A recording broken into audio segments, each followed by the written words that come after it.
those of you, if most of which I haven't met, I am originally from Amarillo, Texas, or Panhandle, Texas, and I live in Santa Fe now. I have for the last 8 or 9 years. I was a commercial artist for about 27 years, and in that time I ran an animation studio and commercial design and production, a video production company, done just about everything in the visual arts business. And then and I was trained in art school in design and illustration, but in the late 90s, I sold my business and went into full-time art. And shortly after that, I found out there was a big difference between commercial art and fine art. And one of the main differences was there were no rules in fine art, and at least no one was teaching them, with some exceptions. Everybody generally had the view, well, you just do what feels good. And I had a problem with that in commercial art.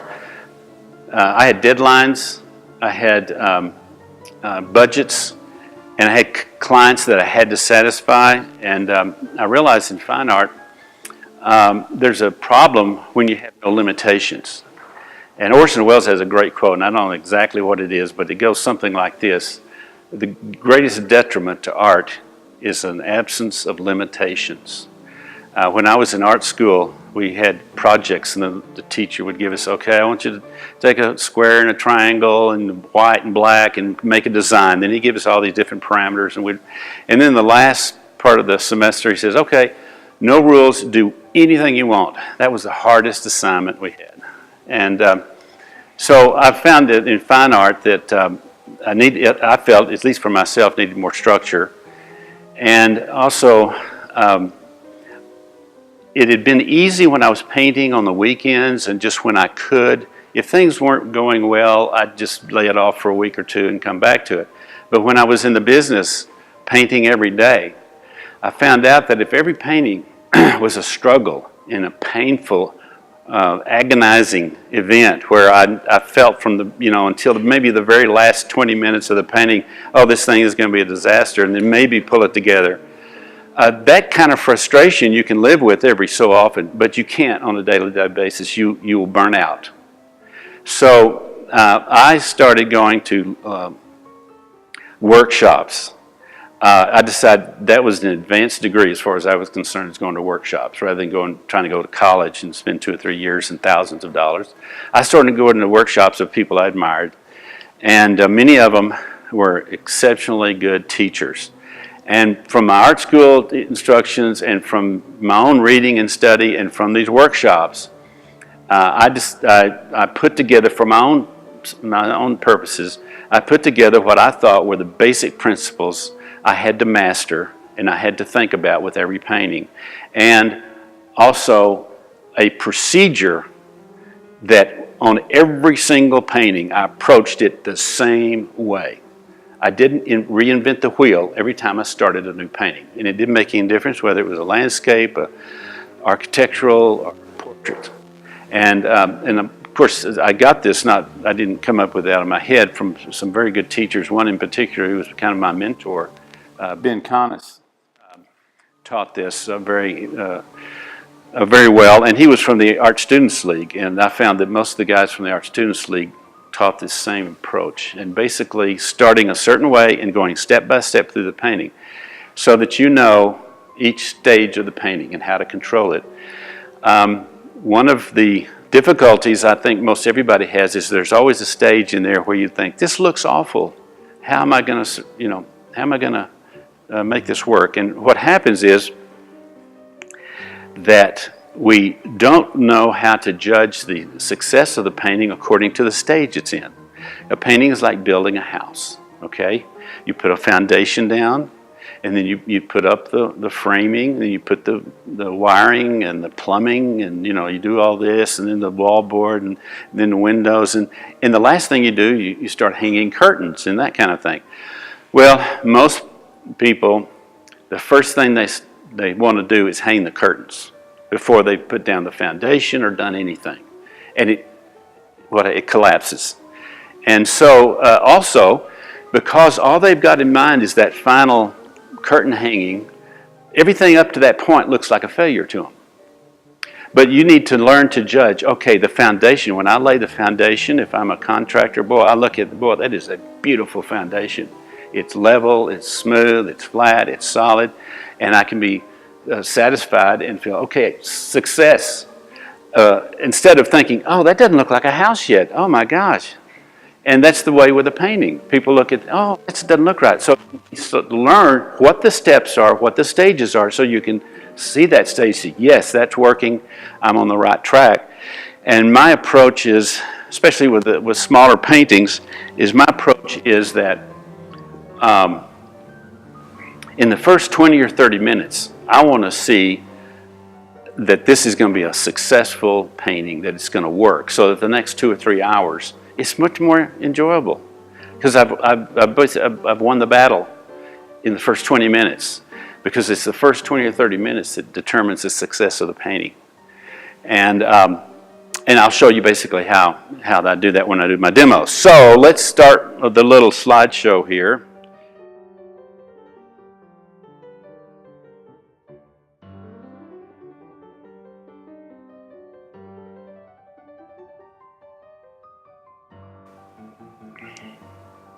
I just want to give you a little bit of my approach to painting and how I teach. I think that there are objective rules and principles and truths behind art. It's not simply a subjective experience. It is that, but it's also objective. You don't have to have a unique talent or gift. Now, there's some people that do have unique talents and gifts that, you know, fly above us all. But by and large, anybody with normal abilities, if they have the desire, can paint successfully, because essentially art is a craft that can be learned. And they're teachable, but you have to be motivated, just like in anything. So that's the key, is motivation. I've seen some very good artists, they weren't motivated, that never accomplished anything. Some people that I thought shouldn't ever even be near a canvas were so fired up, they amaze me. And so it's all about desire and learning the right skills, because you take a craft, any craft, whether it's playing the piano or any kind of artistic endeavor, and you develop the skills level, and then there's a point that you transcend that craft, and it does become art, because it becomes an expression of you, because the craft is so ingrained. It just comes out. It's kind of like driving a car. At first, you know, at least when I did, you had a clutch and the gas, you did all this, and it was so awkward. But after a while, you drive 1,000 miles and you forget about the fact you were driving. You know, it's so automatic, and actually art can become that way. And painting and music, it becomes so ingrained. And so here's a good rule. Rules are the building blocks of creativity, not the stumbling blocks, okay? When I went to school, in art school, it was the very reverse of that. Oh, no rules, it'll stifle your creativity. That's the absolutely opposite view I take, and I think the way to go. By the way, this is a great poet, gave me this line. My wife, Cynthia, she's over here. She basically runs everything. Okay, so what we're going to talk about is the aesthetic categories and the systematic approach to painting. And the aesthetic categories I also refer to as divine setup. And that's because it's easy to remember. The D and the V and then the SETUP are the 7 principles, or the 7 aesthetic categories we're going to talk about. And divine, it's the universal principles that we're talking about in terms of art, and it actually apply to theater, to music, to visual arts, to sculpture, to architecture, you name it. You know these, you can apply them to any area. And if all you got to do is remember divine setup, and you can remember what they are and the order they're in, because that was the one thing I did that was a little different than I'd seen before. I not only decided what the 7 basic ones had to be, but the order that you had to approach them in your consideration of your painting. and in the actual painting itself, and I'll explain that as we go. Because you begin the painting in your head by visualizing what it is you want based upon your subject matter.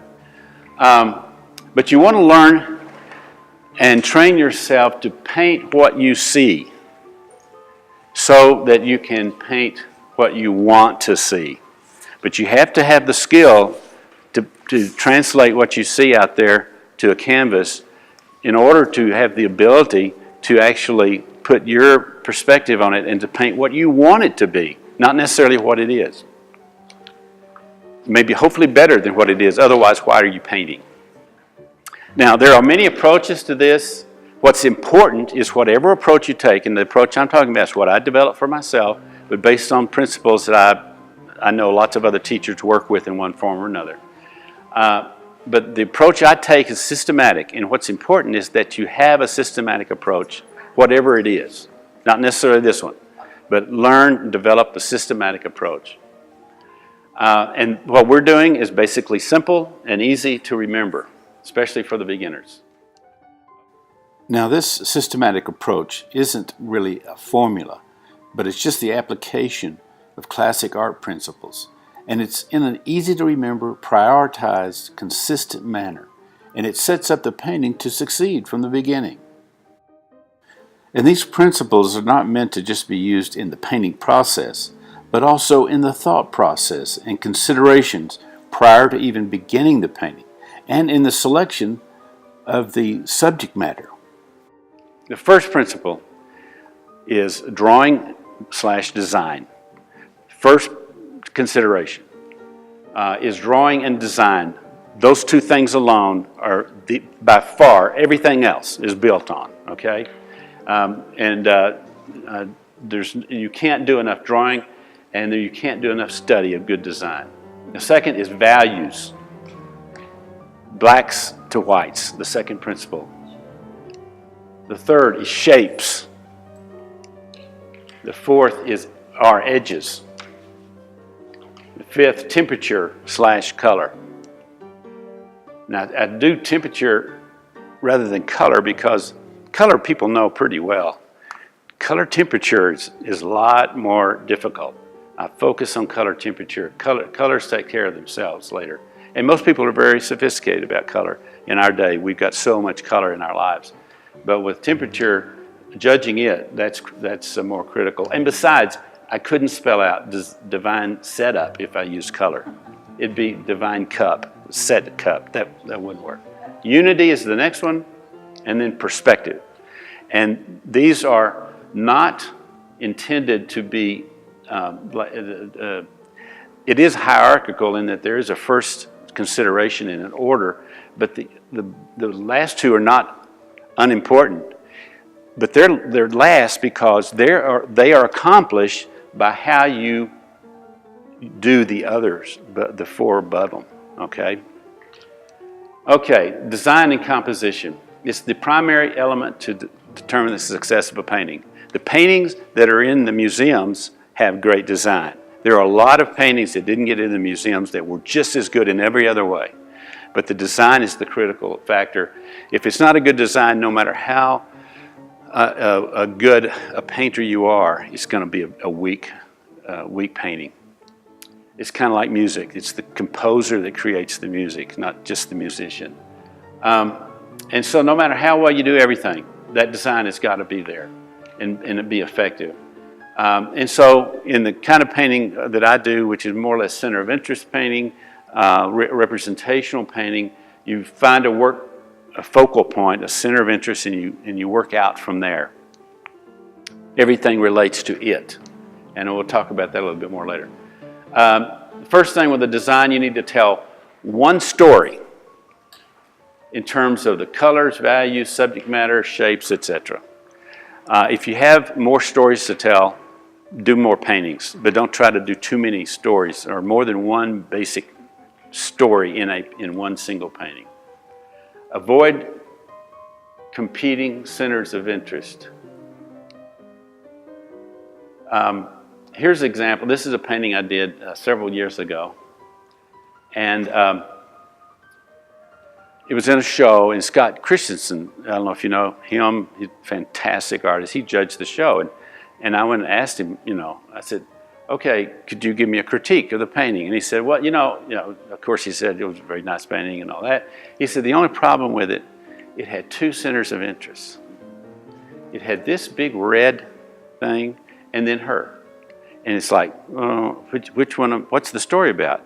And I thought, wow, see, that's what I want a judge to do, is tell me why things don't work. Too many times they'll say, it just didn't touch me, and I think, thanks for that help. And so here, look what happens when I kill that one center of interest. It's still there, but I kill it, and now there's one story. It's all about her, okay? That's a good example of one center of interest. Your job is to direct the viewer through your painting. Here's a Rembrandt painting. Look at the way he directs you through that painting with those stairs. Isn't that incredible? You follow it away and you go all the way to the center of interest. He's got the man with the lightest light and the darkest dark area, the brightest colors, everything right there, and your eyes are led right to it. That's what you're trying to do. You don't even notice his secondary center of interest, which is another little guy sitting over here stoking a fire. But if he had played this up, then you go back and forth. But here you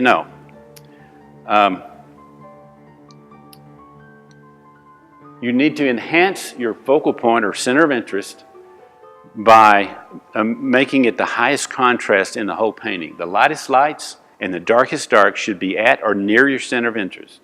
The warmest warms and the coolest cool should be at or near your center of interest. The hardest and softest edges should be at or near your center of interest. The brightest and dullest should be, color-wise, should be near your center of interest. And the greatest detail should be there, preferably next to simple areas to contrast. So it's all about contrast to get your eye to the center of interest. And here's a great example. This is a Gainsborough painting. These two girls, now I didn't mention it earlier, one of the other things other than a visual quality is there's a psychological center of interest. And the psychological center of interest is human form or face is always going to draw your eye, okay? And so obviously the center of interest is the face in this painting. But look, notice the darkest dark in that painting. I wish we could darken the lights in here, you can see it better. But the darkest darks appear where? In her eyes. In her eyes, okay? And her eyes too. It may be right in here. And they're right against, what is the lightest light of the painting? Right around those eyes. Where's the warmest warm in the painting? Their lips. Right there. This is the center of interest. Where's the greatest detail? It's right there. Okay? Now notice how, as you go, and you can't see it as well as I would like if we could darken the lights, but as you go away from this center of interest, further and further away, look how much the detail drops off. And the brush strokes become very subtle and less distinct until you look down at the hands. They are just simple little brush strokes. They're just almost like gesture drawing, but they're accurate. They're still accurate. But there's no detail. This isn't a painting about a little girl's hands. He doesn't want to distract you from the face by overdoing the hands. And think how much time it saves. How many times have you spent hours working on a little detail over in the corner of your canvas? Nobody cares about that detail. If your center of interest works, everything else can be very subtle and suggestive and looks much more painterly. But if you work the detail around the periphery of the painting to the same degree you do in the center of interest, it just looks labored and overworked, okay? Here's another example, Homer, I think. Is that his name? Anyway, center of interest, no doubt. This painting is about these two boys. The lightest light and darkest dark, the most color. Look at the detail of the grass around. He didn't get down there and try to paint every little blade of grass. They're just blobs of color. Because you're not interested in this. You're interested in this. These are just supporting characters in a play.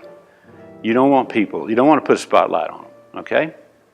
And you save so much time in a paint, instead of spending 10 hours on it, you can do it in 3 hours because you're not drawing every blade of grass. Okay, if the center of interest doesn't work, nothing works. That's the bottom line.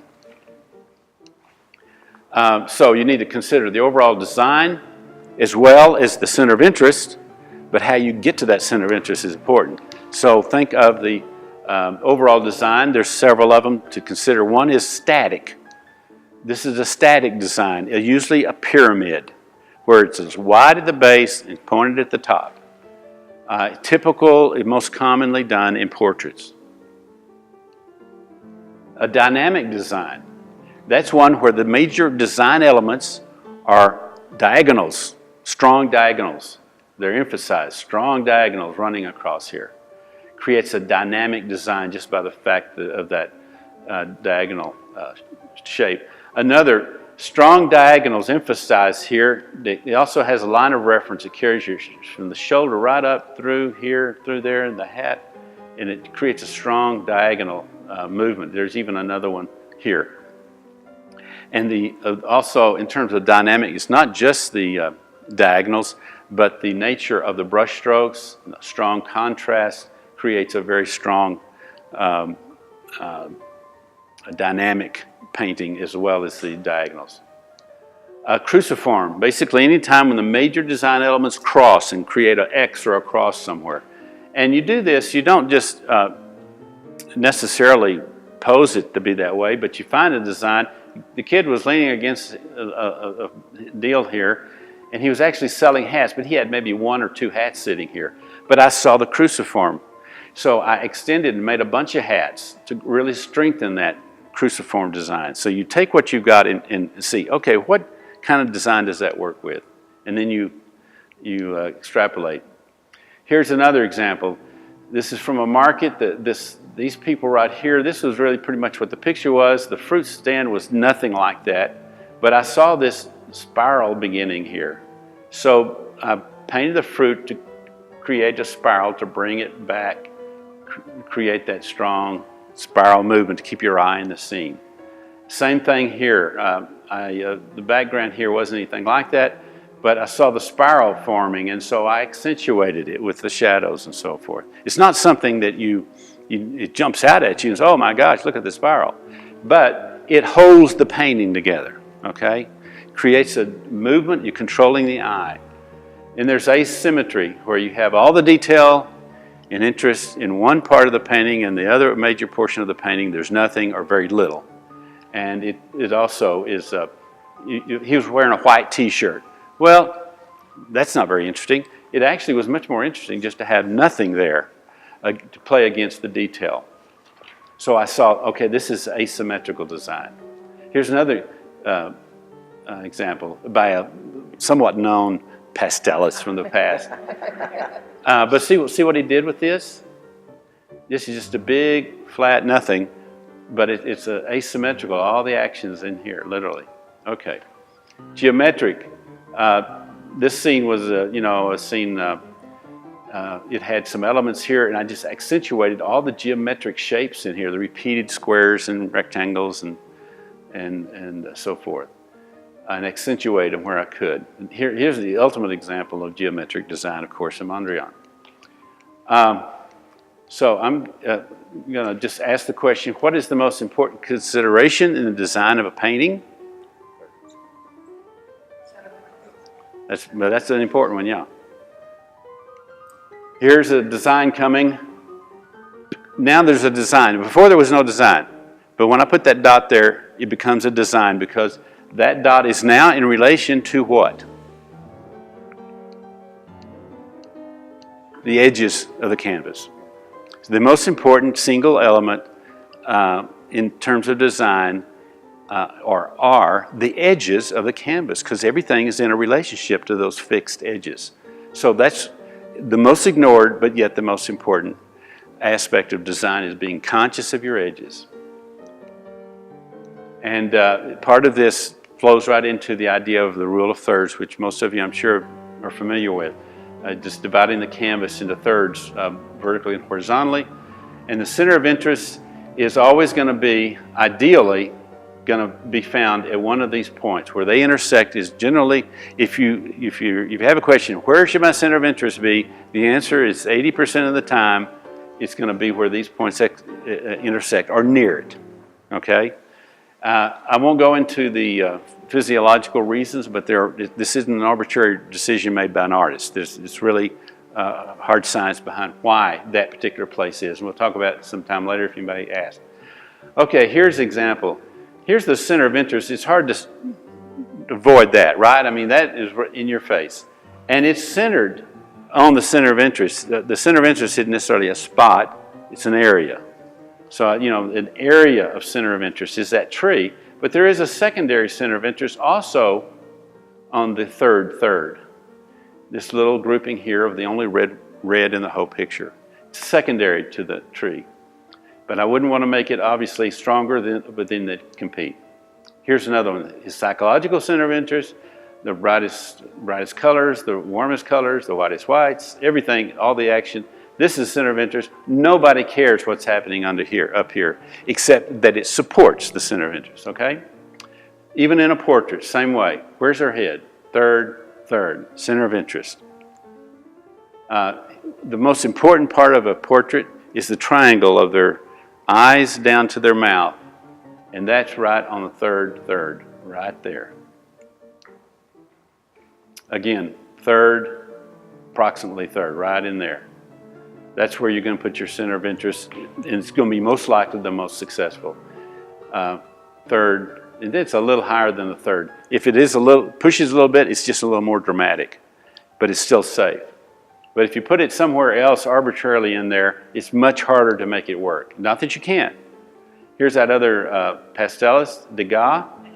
Just so happens that he puts the hottest, warmest color where? Right there. Third. Another Degas. Third. That's no accident. These guys were purposely doing this. And you look at the paintings in the museums, you'll see this over and over again. This is a Manet of Degas. Where's the center of interest? The head right there. Boom, boom. Another Manet. Center of interest. Even though this is bright white, the psychological center of interest overwhelms it. But it's still third. Okay. Now, values is probably one of the areas that most people have trouble with because they are so arbitrary, or can be arbitrary. But they're basic. We're talking about the steps of gray between black and white. This is a typical artist grayscale. This is a color breakdown of light to dark. And of course, some colors just simply never get to black unless you add a dark, either a complementary dark color or black to make them dark. So, but this shows you the steps. And the most valuable thing you can do is learn how to judge values and be able to look at a color and say that is like a 60% gray, or that's a 20% gray. Is being able to transpose colors to the grayscale will help you tremendously.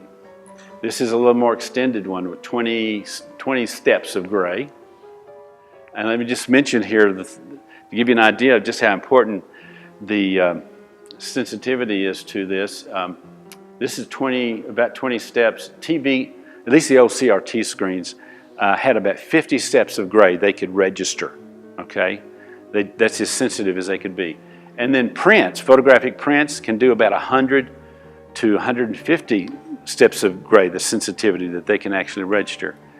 Slides will go to 200, 250 steps of gray. The film is sensitive enough to discreetly record those steps of gray. And that's why when you take a picture of something and you see in the dark shadows in the picture, it's just black. It's because it just can't see all those very subtle differences in values. The human eye can register 100,000 steps from white to black. That's how sensitive our eyes are. It gives you an idea of how important values are to our eyes. The irony, of course, is the job of the artist is to knock down those 100,000 steps of gray down to 5 or 6 steps in a painting. That's part of our job, is we edit out. But we also are able to see all those little details in the shadows and so forth. And that's why you need to learn to paint outdoors and not always from a photograph. Photograph has so little information compared to what's outdoors. So I really push, I'm going to skip through this. I really push learning to use the grayscale and painting in plein air, because if you paint only from photographs, the photographs are very high contrast because they only have so many steps of gray they can record or color. And so if that's all you ever paint, your paintings tend to become harsh and kind of hard because they don't see the subtleties. Now, if you paint outdoors and then you come back and you paint in your studio, at least you will have a little bit more of that sensitivity for those subtleties. Because for one thing, you've seen them outside, you've studied them for hours, and when you paint from your photograph that you took outdoors, you'll be able to interpret it much better. So again, I push plein air painting for that reason. We talked about that. One thing that's important is because it's the handling of the values that determine the power of the painting, particularly the darks. And they are also where you create your abstract design for your painting. The basic darks and secondary darks create a design, and that's your abstraction of your painting. And all good representational paintings are built on good abstract design.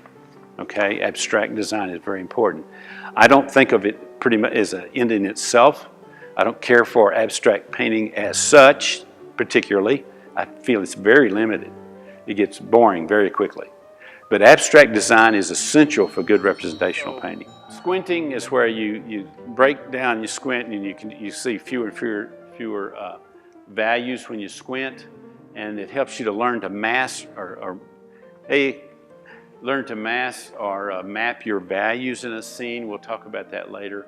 Ideally, your values in the early stages of your painting, you want to cut it down to 3, maximum 5 values. And you want to think in terms of the 80% rule. And the 80% rule is basically that 80% of your darks should be touching. It should be touching. Should be overlapping. 80% of them. And let's put it this way. The closer you get to the 80%, the more powerful your painting is going to be, the more unified it's going to be, and the simpler it's going to be. And I'll show you an example of that here in a minute. And it goes the other way too. If you get 80% of your lights, your lightest lights, touching, that is even better, okay? So here is a painting. And so if I break down and just show in gray, you can sometimes see the darks and the lights better. You can see how all those darks are actually, they're touching. You can find a way, if they were volume instead of paint, you could pour water in there, it would fill it all up. Here it's even more contrast. When you create a dark contrast or a high contrast, you can see how all the darks and secondary darks are touching. Here's another example. And you should be able to see it here, but if I knock it down to gray and high contrast it, look how, you go through here and virtually 100% of the darks are touching in that painting. There is no place that you can't get from here to there if you follow the path, okay? And even around, even through here. What you want to do, what this does is it creates eye paths for your eye, and your eye doesn't stumble over things, and it unifies the whole picture. This is the abstract design of the picture, okay? This is where it's got to work. And the rest of it is just filling in the numbers with color in one sense. Okay, in terms of values. There's a 50% value there against the light blue sky. Same 50% value, no change whatsoever. You notice the difference? Does that look lighter than that value? They're both 50%, but because this is surrounded by dark and that's surrounded by light, it affects the value. That's why values are so difficult to judge, because they're affected by what's around them. So that's one of the things you have to learn. That's why using a grayscale, particularly with working from photographs, is very helpful. And just in terms of seeing how the 50% varies as we go through the painting. Okay. Now, the way you want to see an image, whether it's outdoors or from a photograph, the first thing you want to see is your darkest darks. See, those are my darks. And then my secondary darks. And then more or less my middle tones. And then I get into the lights, and then the even lighter, my primary lights. So this is the way you want to see the image. This is what you want to paint. You want to think of the image in front of you as if you could cut out construction paper, black and white or black and gray construction paper, and just lay it flat. That's what you want to see. It's so much easier to paint that than to paint that. You don't start out painting that, you start out painting that. And you've got to see it in order to paint it. So just to show you real quickly this image, this idea about the relativity of value. Here's a 100% black background, ideally, with this relatively white spot. Look what happens as the background changes. And this is 70% background, 60%, 50%, 40, 30%, the dot's gone. It's because that dot was a 30% gray, okay? Now what happens when the background lightens up? That's the same exact dot. And even if you intellectually know it, it's an optical illusion you cannot control. I don't care how good an artist you are, it doesn't change it. You're just as susceptible to optical illusions as anybody else, but you have to know to look for it. So for example, move that over. Those are two the same exact color. But if you were painting a scene and there was some subject matter over here, this value, and the same value was over here, your tendency, if you didn't really look at it and didn't use your grayscale, your tendency would be to paint this lighter or paint this darker than that. And then it wouldn't work, and you'd think, why isn't it working? Why does this look so harsh and too light? It's because your eyes were fooled by this relative values based upon what's around it. So you got to be conscious of that. And use your grayscale, and because very often you'll see that somebody will paint flowers way too light because they misjudge the background. And here's an example. I won't go through everything here, but this area up here, that area there, this area here, and the edge of the sphere are all exactly the same value in every one of these four pictures. But look at the difference over here. They look much brighter, don't they? Now, even though they're actually exactly the same, what's around them affects how you interpret them. And why this is important is a lot of times you're painting, let's say you paint the flowers, the yellow flowers, and they just aren't bright enough. But if you add more white to the flowers, what happens to it? The flowers get pastel-y, you get pale, okay? But you want that real rich, intense yellow. But when you do that, it just doesn't look bright enough. So what do? You darken everything around it. Okay? So you can control your values that way. If it's not light enough, but you can't go any lighter, or for example, you've got red, you start adding yellow to it, it gets pink. You start adding, white to it, it gets pink. You start adding yellow, it's okay, but then pretty soon it gets to be orangey. But you want that bright red, but it's just not strong enough. Darken everything around it, okay? And then it will pop out. It's bright. It'll look brighter. Okay, that's if you do nothing else, you learn this. That'll be very helpful information. Now, shapes. Shapes, we know what those are. I'm not going to go into that, but they simplify and organize the painting, and you want to preferably break up the shapes and paint everything flat, undimensional first, and then later create 3 dimensions by modeling. Don't try to start modeling the shapes. Create them first, preferably no more than 6 shapes, and try to make your shapes interlocking like a jigsaw puzzle, not boring and just the same shape over and over. Be very careful about puffy clouds and bushes are all the same shape. Here's a bunch of shapes in here. Every one of these balloons, even though they're all round, there's not one of them that's identical to the other. And as soon as I would start painting them where they were the same, it would get very boring very quickly. Same thing here. There's not one rock in here that's the same shape as another rock. It's very tempting to start painting. All of a sudden, you're painting every rock the same shape, even the same size. So you got to be conscious of your shapes in that regard. And break down initially 3 to 5 values, no more than 6 shapes. Let me show you that. Go back to our beautiful Taos scene here. If you haven't been to Taos, boy, this is what it looks like right now, okay? Fields of gold, just like that. This is in residential Taos. Ooh, okay. We've seen this, right? There's how many shapes? 1, 2, 3, counting all that there, 4, 5, 6, 7, 8, 7 or 8 shapes at least. See, that's a little too many. Just look what happens when I take away 2 shapes. Look how much more powerful that image is. Isn't that a more pleasing image than this image here with all this stuff going on? But I take away a few shapes and bam, it becomes a much more powerful design. Edges, here's a flat edge, a line, just a flat line.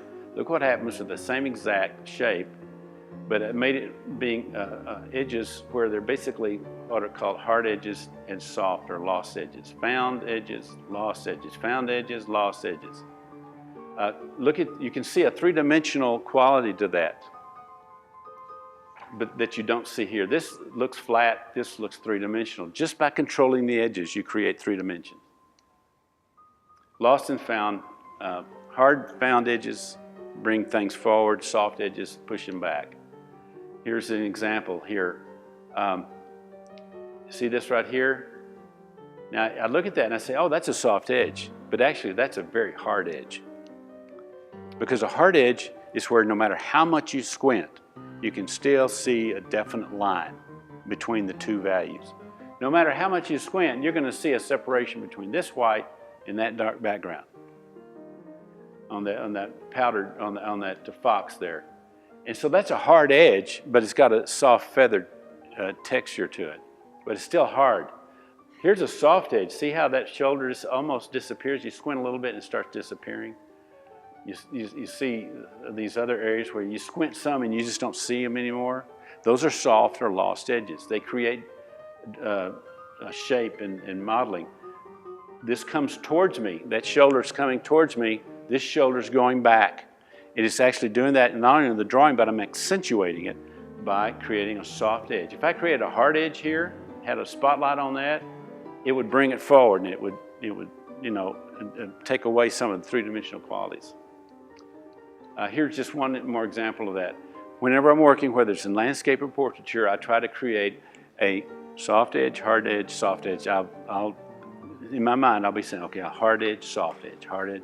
So I'll go, hard edge, soft, lost, soft, hard, soft, soft edge. Lost, the hair is virtually lost there. Then it's picked up, found, lost there, found. You just go all the way around there, lost, found, lost, found. And that creates a modeling effect that creates 3-dimensional quality, and it goes for the inside as well as the periphery. And it creates the whole idea of atmosphere. Your edges are very important in creating atmosphere. See, totally lost edge, hard edge, found edge, lost edge, creates this almost a movement that creates roundness. And it's what you consider at the end of the painting primarily. You don't worry too much about your edges.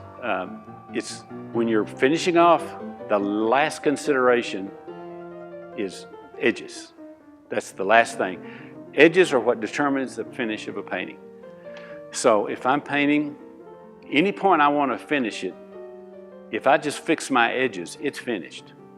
The values, everything else can be somewhat not complete, but if I fix my edges, it will look complete. And I'll give you an example of that. I was doing a portrait for a group, and I had 2 hours to do the portrait from life.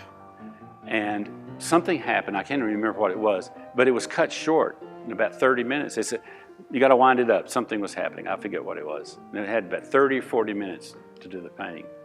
And so they said, okay, you got about 10 minutes. I stopped whatever else I was doing and I just fixed edges. And this was the sample, this was that painting. If you look, this is the green background. It's just all like transparent through him. You can see it everywhere because I just didn't put much paint down. This is a pastel. All I did was make sure the edges were right, and it looks finished. Even though I didn't put much, this is all the paint I put on that hat. Just a few little strokes, a little bit here. But because the edges were finished where they were important, it gives it a finished look. So the answer, if someone asks you, how do you know when a painting's done? It's when the edges are finished, whatever stage you're at. Color temperature. This is a great quote by Camille Corot. The most important things in painting are form and value. Form could be shapes and edges. Color comes last, like a friend you welcome. It's not a big deal. If you get your values right, the colors can be whatever. But if you get your values right and you've got the right hue, it'll almost always be just the right color. But they're secondary to values. Too many people go to the colors, they get seduced by the colors. You want to be thinking values first, colors second, always. It is important in the painting to think of your painting. Is my overall painting cool or warm? Is the temperature? And if it's kind of arbitrary, then make it one or the other. Because it looks disunified otherwise. And that's why the study of temperature is so much more important than the hues themselves. And of course, the colors are very emotional. And generally speaking, the painting should be overall cool with a warm highlight or overall warm with a cool highlight. Not an even balance. And let's see. Okay, here's overall cool. Most landscapes are overall cool, greens and blues with a warm highlight. This is very overall cool, and literally cool in more ways than one. But and then an accentuate of the heat here where the sun is hitting. This one is overall warm. This is a landscape that's warm, but with cool highlights. In this case, the sky was actually blue in the scene, but if I'd made that blue, it'd have been much more dull, and it'd be too even a balance between the cools and the warms. But by making it a red sky, it dominated warm with cool. It's much more unified. This is overall cool with the warm, highlights. There was really a lot more warmth in there, but I left it out. Who are we back to? That old guy. Not only did he design it, but look what he did with his color temperature. Overall cool with a warm highlight. Too extreme. Okay. Unity, we're talking about two major elements, reinforcement and lines of reference, which tell one story. Here's one of an example of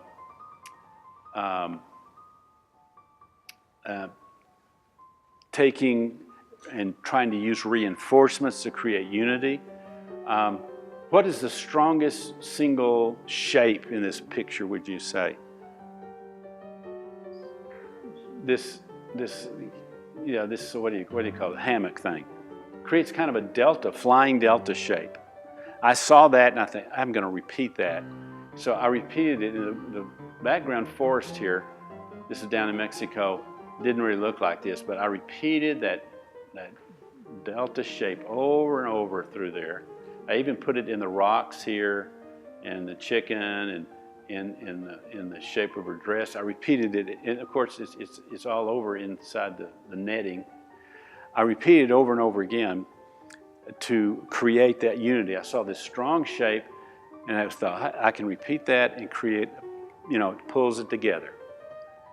again, you don't look at it and say, oh, look at all those triangle shapes or delta shapes. But it does psychologically, subliminally pull it together. Same way here. Remember this one? This one, one reason I made the mistake of, besides it just didn't realize when I was doing it, but see this triangle shape? That was my reinforcement shape. And I repeated it over and over. This clothing up here, I manipulated it so that I repeated the triangles over and over and over and over again through here, and this triangle here, and the triangle created by our elbows, I accentuate them a little bit, so that I would have the same element. In fact, there's 21 different clear triangle shapes in that one painting. And the idea is you don't look at it and say, oh, look at all those triangles. You look at it and say, hopefully, well, that it's unified. It reads well. In this case, I should have subdued that and it would have been a better painting. Okay, here's a great example. Grandma, no, that's the wrong grandma. Whistler's mother. Talk about unity in terms of values and everything. It really ties together, creating this unified, look at these darks. Okay, last thing, perspective. Unity is created by how you handle all the steps above it, and so is perspective. Except for this one. The linear perspective we're all familiar with, is pretty much a mathematical thing. The most important thing is to know the eye level. You need to know the eye level because everything is based, in terms of perspective, on your eye level, whether you're standing or sitting or wherever you are, wherever your eye level is when you took the picture or if you're actually painting in plein air. Here is this painting from Mexico. Here's my eye level. And I know it's my eye level, even if I hadn't taken this picture, I know what the eye level is, because you see these bricks here, rocks, at an angle. Everything below the eye level in a plane, as it recedes from you, goes up towards your eye level. And anything on a plane as it recedes away from you goes down towards your eye level. So see these, they go up towards my eye level. Up here, they're going down towards my eye level. And here, but as you get closer, the degree of angle is less and less until it's exactly parallel. That's my eye level, wherever it's parallel. And it's important because if you're not conscious of that, you'll start painting the doors going the wrong direction, okay? So you always want to be conscious. What I'm painting above or below my eye level will determine what angle that receding plane should be. And see that you want to be conscious of those lines. Okay. Now, this is another thing that hopefully will accentuate the idea of eye level. I'm going to go through this quickly, but it is in your workbook.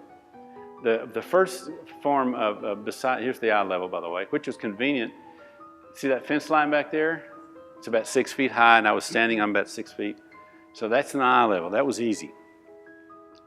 The first, besides linear, is size perspective. If it's bigger, it's closer to you. Here's this calf's head. It's bigger. It's interpreted as closer. If it's smaller, it's interpreted as further away. Size perspective. Position perspective.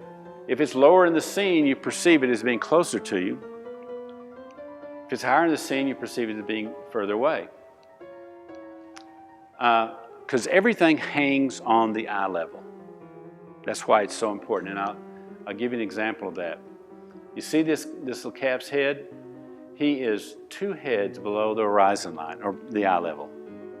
Anywhere, a calf that height, anywhere, if I wanted to put him somewhere else in the canvas, he would always have to be 2 heads below the horizon line, or the eye line.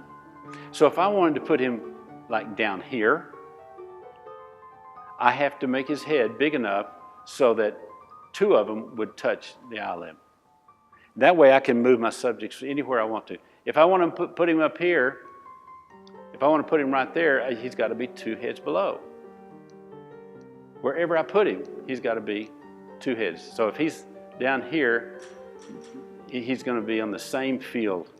It'll keep your perspective correct.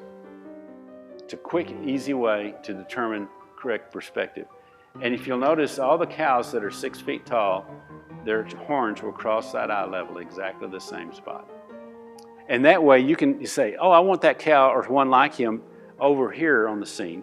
Well, and you think, how do I put him? Well, see where that cow is in relation to the eye level, and then wherever you put him, make sure he's in that same relationship to the eye level. Okay, here is a scene from South Texas, and we're going to look at 2 parts of that scene, one from up here, one down at the bottom, and compare them. And we're going to look at aerial perspective. Value is the first consideration. This one, what happens to the value? It's lighter. Shape, what happens to the shapes?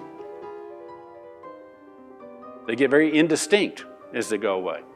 What happens to the edges in this is distant? The edges become very soft and indistinct. What happens to the color temperature? Cools down because air filters out yellow. Yellow is the complement of blue. So as you filter yellow out, everything goes blue. Color, what happens to the color? Look how intense this color is. Look how grayed down and dull that color is. Okay, so those things, it's how you handle those first principles of the divine setup determine how well your perspective is going to work in terms of your aerial perspective, which is very important, even more important than linear in many ways. Now here we got a spot that is grayer, duller, softer, indistinct. Just about every cue tells you that that thing is further away than either one of these, right? It's smaller, it's higher in the field. Everything tells you it's further away. Look what happens when I move it there. Now, where is it in relationship to those 2 things?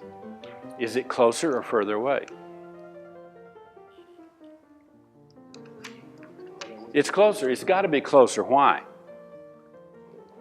It's overlapping. It's in front. So overlap trumps everything. It's the most important principle of perspective. If something's in front of something else, it's closer to me, and that other thing's further away.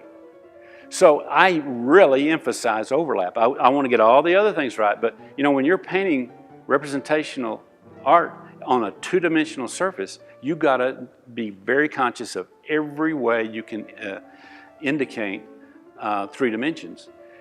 And cheat wherever you have to. Push if it's a little blue, go a lot bluer. Do things to create a greater dimension, because you're taking 2 dimensions and hopefully creating an illusion of 3 dimensions. So you got to really know them all and know them well. So when looking at this picture, look at the overlap I did, and you'll see this in a lot of my work. I'll have fields of value going across here, where this dark overlaps that light, and that light overlaps that dark, and this light overlaps that dark, and that dark overlap just steps you through. This little green grass overlaps that dark shadow. That dark shadow does things to overlap. And you got these fence posts overlapping several fields of value going. And then you got this big old tree, overlaps everything. That's why foreground images that overlap a lot of things in the background are so important to create 3 dimensions. That's why you want to have as much as possible in your landscapes, something in the foreground that overlaps several areas. It will create a huge sense of 3 dimensions, just that alone, because it overlaps these trees in the background. Now, you see these right here, this lower in the field, it's bigger. It tells me that it's smaller, closer to me, but it would have been even more powerful if I'd had one of these bales of hay slightly overlapped.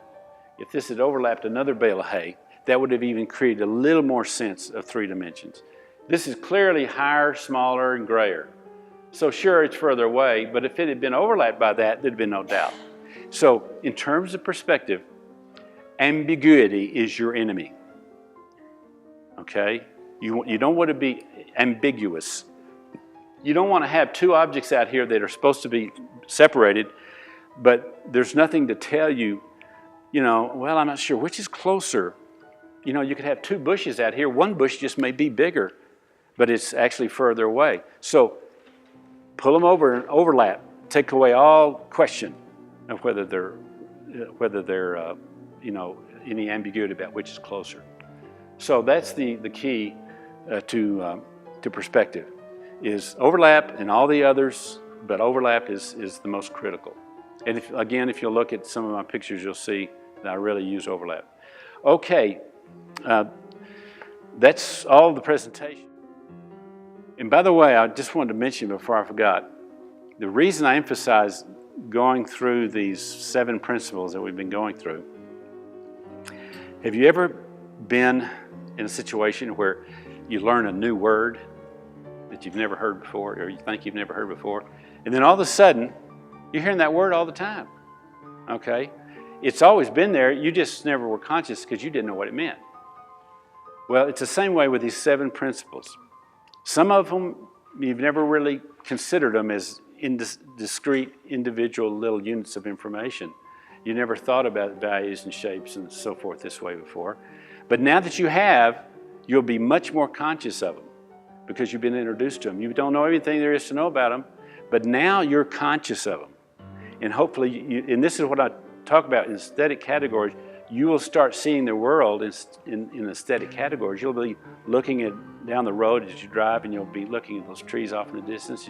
Instead of thinking of them as trees, you say, look at those big bluish green shapes. And gee, these ones that are closer to me look a lot more yellow. But you're thinking of them in those hues and values and shapes, those aesthetic categories, instead of saying, oh, look at these trees and those trees up there. And you're not even aware of the difference that these trees are much more yellow because they're close to you.